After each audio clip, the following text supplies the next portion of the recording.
Hello' guys, good morning. আজি মই মোৰ মানুহজনে ভাল পোৱা খানা কচু পাতত দিয়া আমি পাত্ৰা বুলি কওঁ। আজি বনাবলৈ আহিছোঁ, আপোনালোকক দেখুৱাম কেনেকুৱা হয় জনাব। আহকচোন আমি চাওঁ, কচু পাত বিচাৰি যাওঁ আজি ক'ত ক'ত। কাষৰে বৌ এজনীক মাতি লৈ আহিলোঁ আৰু দুয়োজনী এনেদৰে লগ হৈ কচুৰ পাত বিচৰাত ব্যস্ত হৈ গ'লোঁ। কিন্তু কচুৰ পাত আজিকালি এনেকুৱা হৈছে, কচুৰ পাতখিনিও নোহোৱা হৈ গ'ল। তথাপি বিচাৰি বিচাৰি অলপমান পালোঁ। এয়া যিখিনি পুৰণা পাত মানে নতুনকৈ ওলাব ধৰিছে, সেই পাতখিনি এনেদৰে কাটি কাটি লোৱা হ'ল। কিন্তু বৰ বিশেষ নাই, বেছি এনেই অলপমান পালোঁ। সেইখিনিকে দুয়োজনীয়ে কাটি লৈ আহিলোঁ আৰু লৈ আহি পেলাই এইবাৰ লগা হ'ল আমাৰ কলৰ পাত কাটিবলৈ বাৰীৰ পিছফালে আহিলোঁ।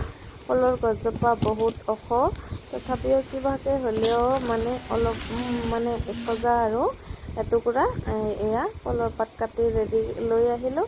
কিন্তু পাতখিনি সিমান এটা ভাল নহয়, তথাপিও আনি কলৰ পাতখিনি ধুই আৰু কচুৰ পাতখিনিও এনেদৰে ধুই বৈ ৰেডি কৰি আছে কাটি।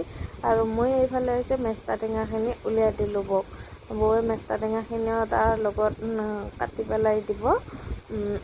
মেষ্টা টেঙা দিলে মানে কচুৱে যে ধৰে মানুহক, এই ধৰাটো নাইকিয়া হয়, সেইকাৰণে মেষ্টা টেঙাখিনি দিয়া হয়।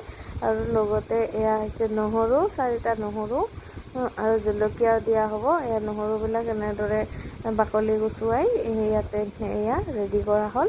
ইয়াতে হৈছে মেষ্টা টেঙা, কচু, নহৰু আৰু জলকীয়া দি কেনে তুঁহ আৰু খেৰেৰে এনেদৰে পুৰা দিয়া হৈছে। আৰু হ'ল নে নাই মই চাবলৈ আহিলোঁ। বাৰীৰে খুচৰি চালোঁ হ'ল নে নাই, কাৰণ ইয়াতে জুই আছে, সেইকাৰণে হাতেদি লৰা নাই। সেয়া হৈ গ'ল ৰেডি। এতিয়া এইখিনি বাহিৰত উলিয়াই লৈ আহি পাতৰ পৰা উলিয়াই মায়ে পিটিকি ৰেডি কৰি আছে। আৰু ইয়াত যেনিবা অলপমান তেলো দি দিলে নহৰুখিনিও ধুনীয়া হৈ গলি গৈছে, কিন্তু মায়ে